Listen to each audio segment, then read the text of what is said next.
Di tangan kirinya, tangan kanannya ada api dan air. Habis ada api. Siapa pilih ini? Banyak orang yang tidak mau pilih api. Padahal api yang dibawa oleh Dajjal itu adalah air yang dingin. Air yang dingin yang menyegarkan. Sedangkan api yang ada, air yang ada di tangannya Dajjal itu adalah api yang membakar. Banyak orang yang tertipu milih air, padahal hakikatnya itu adalah api. Yang api di tangannya itu hakikatnya adalah air. Banyak orang yang tertipu, banyak orang yang terpleset. Akhirnya Allah Subhanahu wa Ta'ala menurunkan Nabi Isa, mengejar-ngejar Nabi Isa, mengejar Dajjal. Dan akhirnya Dajjal tertangkap di Palestina, daerah Masjidil Aqsa. Akhirnya dibunuh oleh Nabi Isa. Setelah itu ada Ya'juj Ma'juj. Semua bumi di negara ini, di dunia ini dipenuhi oleh Ya'juj Ma'juj. Ini berupa hewan yang kupingnya panjang, yang merusak apa semua dirusak. Akhirnya Allah menurunkan ular yang makan Ya'juj Ma'juj, sehingga Ya'juj Ma'juj kalah dengan ular. Mereka bergelimpangan mati ada di mana-mana. Setelah itu Allah mematikan semua manusia yang muslim, semua manusia yang di dadanya ada imannya, dimatikan oleh Allah dengan cara Allah mengeluarkan angin yang dingin. Jadi di mana saja orang ini terkena angin yang dingin, dari orang namanya berdiding, mati. Orang yang punya iman mati. Supaya apa? Supaya tidak terpengaruh amal jahat. Setelah itu dunia ini hanya ada orang jahat, orang yang menumpuk dunia, si menang-menang, si kalah-kalah. Mereka sekadek nganggur bojoku tak es, bojoku sakar medhi. Walaupun di tengah jalan itu mereka lakukan. Makanya elek menungso itu adalah orang sing ngonangi dina kiamat. Alhamdulillah dari pelajaran tak menang. Ketika akan Nabi, sapa sing ning atine ada kebaikan sekecil apapun dimatikan supaya tidak termasuk orang-orang yang jahat, orang-orang yang buruk. Kita tetap punya iman, sehingga nanti di alam akhirat orang yang punya iman walaupun sekecil tetap akan dimasukkan ke dalam surga. Tapi bengkok dan rokok di sisi ketika tidak dapat ampunan dari Allah. Alhamdulillah kalau dengan ini walaupun imannya bagaimanapun, tapi diberikan iman oleh Allah, bukan dijadikan orang-orang yang kafir seperti itu. Innal ladzina kafaru wa zalamu lam yakunillahu liyaghfira lahum wa la liyahdihim thariqa. Innal ladzina kafaru, sesungguhnya orang-orang yang kafir, wa zalamu, dan berbuat zalim. Jadi dia kafir berbuat zalim. Zalim yang ada 3 macam kezaliman mereka lakukan. Apa itu? 1, zalim kepada dirinya sendiri. Kenapa mereka zalim kepada dirinya sendiri? Mereka tidak mau menerima kebenaran yang dibawa oleh Rasulullah Muhammad SAW. Nabi mengaku sebagai Nabi dan Nabi menerima Al-Quran. Mereka tidak mau menerima, mendolimi dirinya sendiri. Dan dia juga menzalimi kebenaran. Apa yang disampaikan oleh Nabi, apa yang dibawa oleh Nabi kebenaran. Tapi dia berusaha semaksimal mungkin apa yang disampaikan oleh Nabi ini jangan sampai tersebar. Jangan sampai tersebar. Sehingga Nabi gak boleh ngomong, diancam terus tidak boleh disebar. Ini kezaliman yang kedua. Kezaliman yang ketiga, mereka orang-orang kafir menghalang-halangi apa yang disampaikan Nabi kepada masyarakat, sehingga masyarakat tidak mendengarkan kebenaran yang disampaikan oleh Nabi. Itu kezaliman mereka. Makanya ini terjadi negara-negara yang Islamnya minoritas di Bali. Ada usaha-usaha supaya orang-orang Islam tidak punya tempat, jangan sampai agamanya itu bisa tersiar, kita sampai kepada masyarakat. Tentang masjid angel, tentang musola angel, membuat pendidikan Islam angel, menyuarakan azan itu pun masih otot-ototan.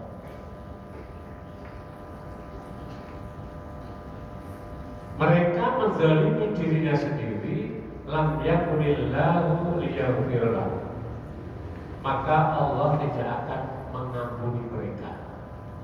Wis kafir masih menghalang-halangi agamanya Allah, masih berbuat zalim, wala yahdihum thariqah, dan Allah pun tidak akan menunjukkan kepada mereka ke jalan yang benar.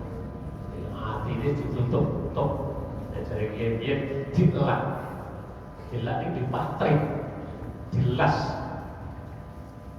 tidak dengar kebaikan sama sekali, tidak bisa menerima kebaikan sama sekali. Itu sekali-kali Gusti Allah kenapa?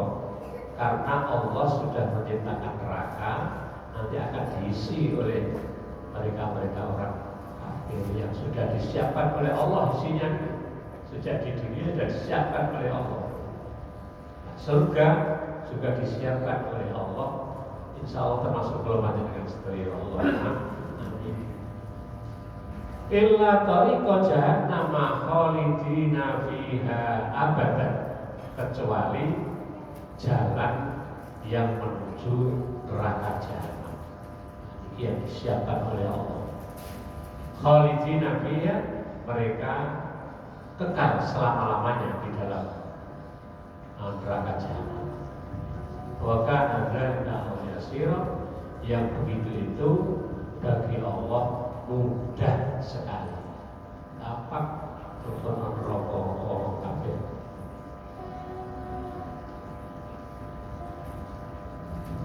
Biasanya orang elek, orang baik dengan orang bagus ini di mana saja. Ya banyak orang yang buruk, banyak orang buruk di dunia ini. Dunia ini ada berapa miliar manusia. Itu tidak ada 50%-nya Islam, hanya sekian persen, 30 atau 35. Selain itu ada orang kafir. Makanya di sini rokok, kali sini swarga, ini akeh di sini rokok.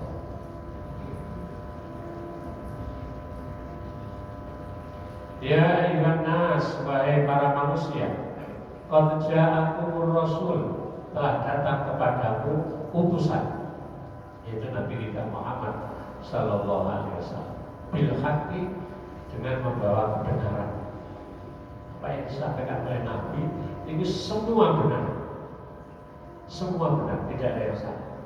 Karena apa yang dikatakan oleh Nabi itu adalah wahyu, bukan ngawur, bukan karpe diri, tapi wahyu dari Allah. Mirrabbikum, kebenaran mirrabbikum dari Tuhan kalian.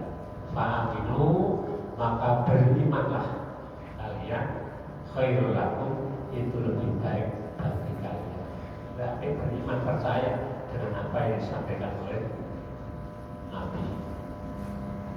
Wa in takfuru, apabila kamu kufur. Wa in takfuru, apabila kamu kufur. Allah tidak rugi.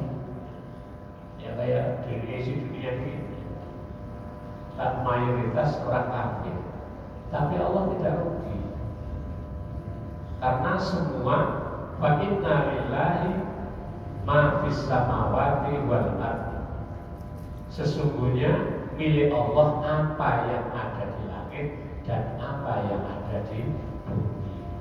Walaupun ditempati oleh orang kafir, dikuasai oleh orang kafir, itu semua adalah miliknya Allah. Kalau Allah sudah mengendaki apapun yang dikehendaki oleh Allah, maka akan terjadi kun fayakun.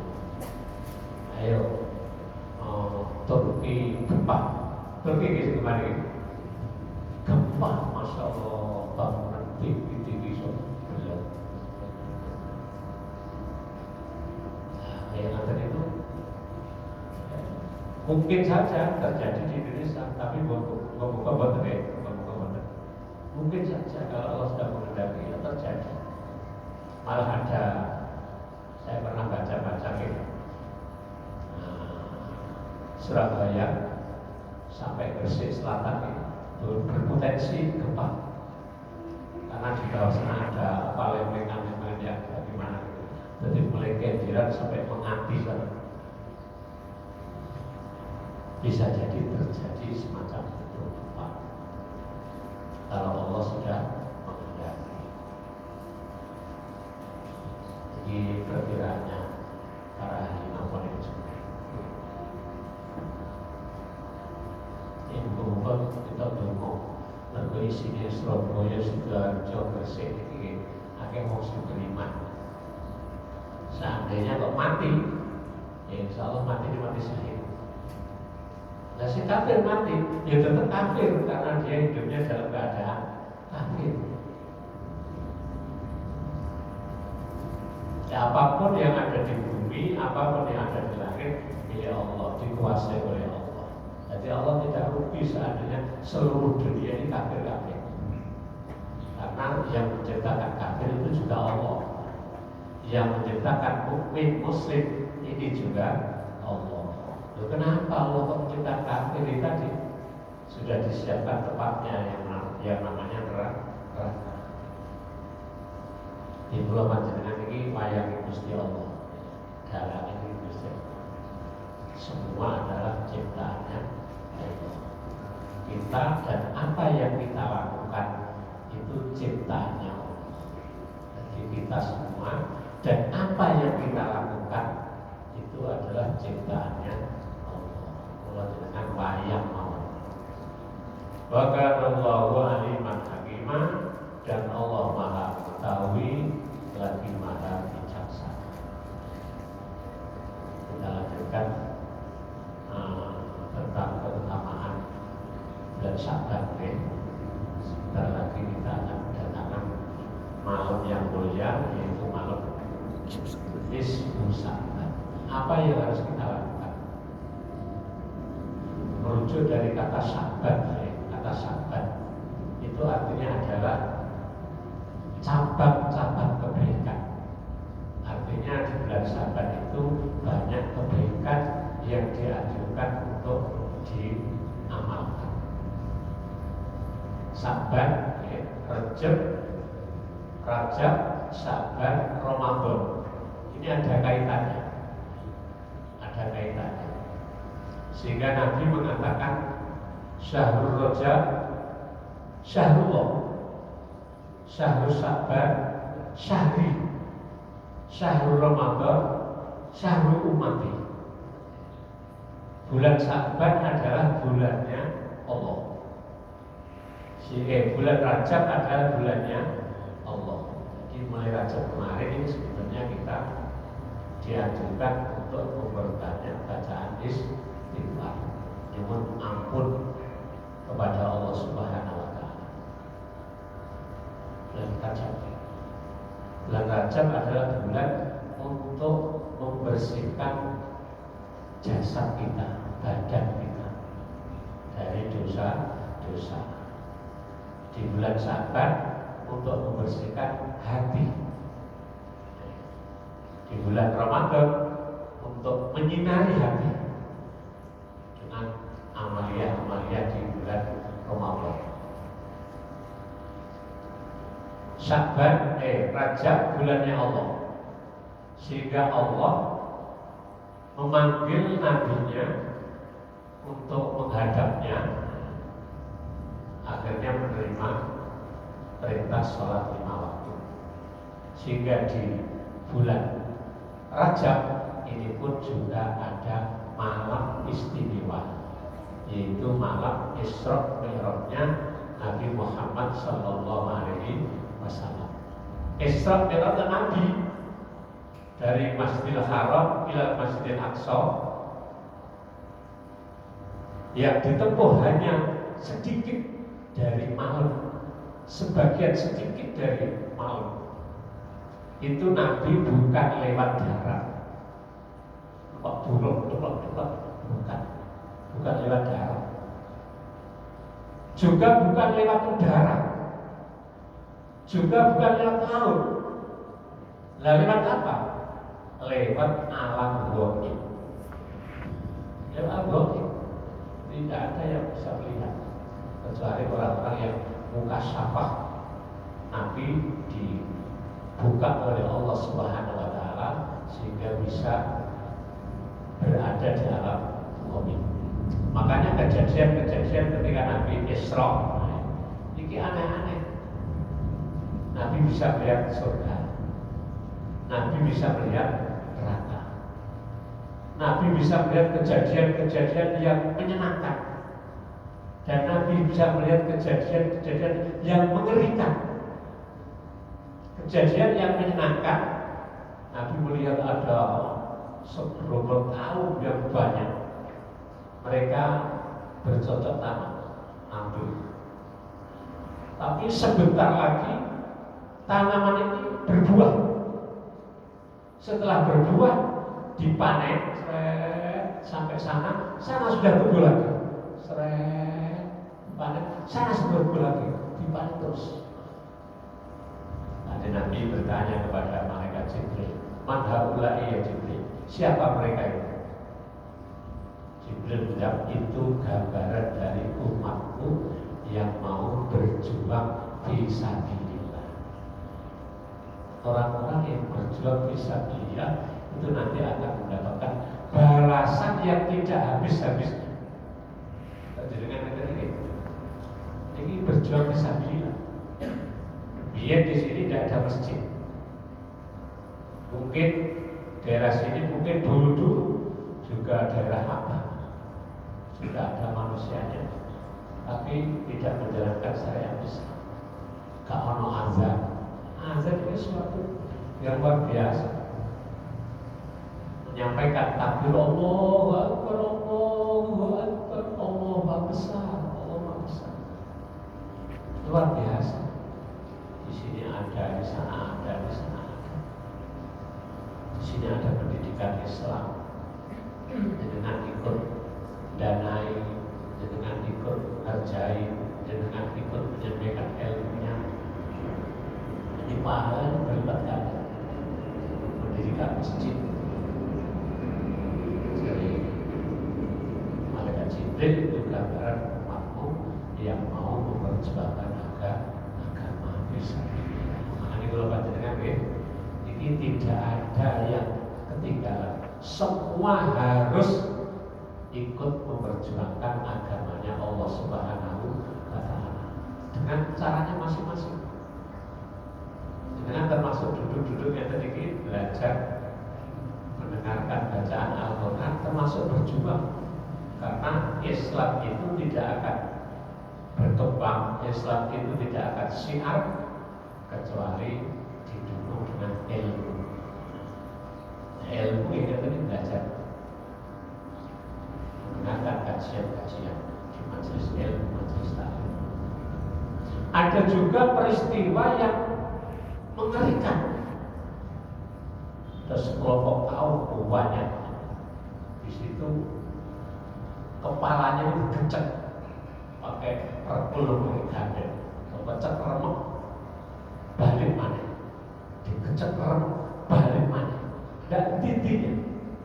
Nabi juga takjub, gumun. Man hulai ya Jibril, siapa mereka itu?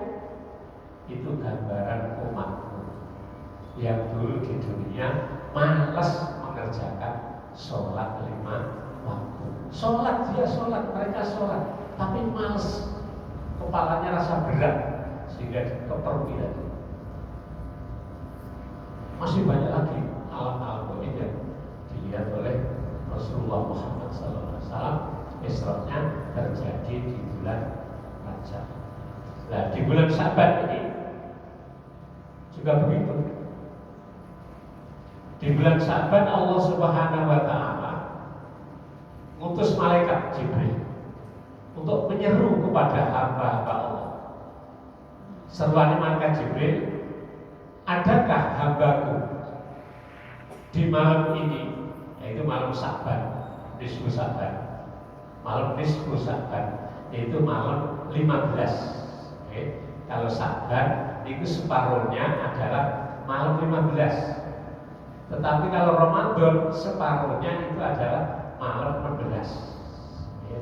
Mulai kunut di bulan Ramadan ini separuhnya adalah separuh yang akhir, mulai malam 16. Malaikat Jibril menyeru, diperintah oleh Allah, adakah hambaku yang pada malam hari ini mohon ampun kepadaku. Siapa yang mohon ampun kepadaku di malam hari ini, maka aku ampuni dia. Siapakah yang adakah malam hari ini hambaku yang minta sesuatu kepadaku, maka akan aku beri sesuatu itu. Ada peringatan nisfu Syaban, di situ ada seruan dari malaikat yang diperintahkan oleh Allah Subhanahu wa taala. Biasanya kita pergi amaliyah apa yang dilakukan? Yasin. Ini sebetulnya zaman Nabi buatnya Yasin. Tapi Nabi memerintahkan supaya menghidup-hidupkan malam nisfu Syaban. Oke. Nah, malam nisfu Syaban itu kapan? Ya, tanggal 15 itu, oke. Mulainya maghrib itu sudah malam. Maghrib itu sudah malam nisfu Syaban sampai sebelum subuh. Lah apa kok dilakoni mari maghrib? Ya biasanya jadi gini umat masyarakat ini tidak boleh berpi abot, sehingga tidak amaliyah ibadah mau hidup-hidup malam nisfu Syaban mari maghrib. Coba sholat sunnah terus maca Yasin 3 kali. Yasin yang pertama diniatkan supaya diberi umur yang panjang, digunakan untuk beribadah. Ini mohonnya, karena doa ini dikabulkan oleh Allah. Yang kedua, Yasin yang kedua diniatkan untuk tolak balak seumur-umurnya. Muga-muga gak diparingi balak kali Gusti Allah. Yasin yang ketiga mohon kepada Allah diniatkan supaya diberi rezeki yang lancar, yang barokah. Kan apik-apik iki. Apik-apik wong perintahkan Nabi untuk menghidup-hidupkan malam nisfu Syaban. Jangan pakai maca Al-Qur'an terus dalu salat malam. Siapa yang minta ampun maka akan diampuni, kecuali ada 7 golongan yang tidak diampuni oleh Allah, yaitu para peminum khamr, orang yang makan riba, orang yang istiqomah zina, naudzubillah min dzalik, para penyihir. Di bulan Syaban Nabi mengatakan bulan Syaban adalah bulanku, karena di bulan Syaban ini Allah memerintahkan turunnya ayat innallaha wa malaikatahu yusholluna 'alan nabi ya ayyuhalladzina amanu shollu 'alaihi wa sallimu taslima. Ini di bulan Syaban, sehingga kalau panjenengan di bulan Syaban dianjurkan untuk membacanya bacaan sholawat kepada Nabi. Menurut Di bulan Ramadan adalah bulannya umatku, jadi kata Nabi. Kita dianjurkan di bulan Ramadan itu memperbanyak baca Al-Quran, karena Al-Quran diturunkan di bulan Ramadan. Tanggal berapa? 17. Allah.